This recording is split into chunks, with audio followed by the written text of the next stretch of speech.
கிரிஷ் ஏடி இவருடைய டைரக்ஷனில் நம்ம ஃபாசில் ஃபஹத் தயாரித்த ஒரு படம் பிரேமலு. பெரிய அளவில் வந்துட்டு பார்த்தீங்கன்னா சக்ஸஸ்ஃபுல்லாக இன்னைய வரைக்கும் தாட்டிக்காக போய்கிட்டு இருக்கிற ஒரு படம் அப்படின்னே சொல்லலாம். ஸோ இந்த படம் வந்து பார்த்திங்கன்னா வெறும் 5 கோடி ரூபாய்க்கு உள்ளே தான் இந்த படத்துடைய பட்ஜெட் அப்படிங்கிறாங்க. காரணம் எல்லாமே வந்துட்டு நியூ ஃபேஸஸ்.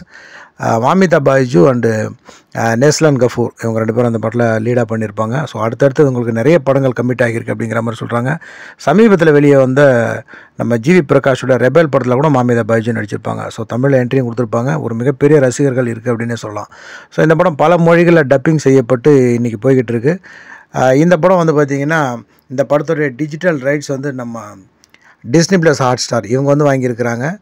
வர்ற 12ஆம் தேதி, அதாவது ஏப்ரல் 12ஆம் தேதி இந்த படம் மல்டிபிள் லாங்குவேஜில் ஸ்ட்ரீமிங் ஆகும் அப்படின்னு சொல்கிறாங்க. இல்லை மலையாளத்தில் மட்டும்தான் இந்த படம் ஸ்ட்ரீமிங் ஆகுது அப்படிங்கிற மாதிரி சொல்கிறாங்க. ஸோ எல்லா ரைட்ஸுமே வந்துட்டு இவங்க வாங்கியிருக்கிறதுனால நிச்சயமாக வந்துட்டு ஏப்ரல் மாதம் 12ஆம் தேதி இந்த படம் தமிழையும் ஸ்ட்ரீமிங் ஆகும் அப்படிங்கிற மாதிரி தான் பேசிக்கிறாங்க.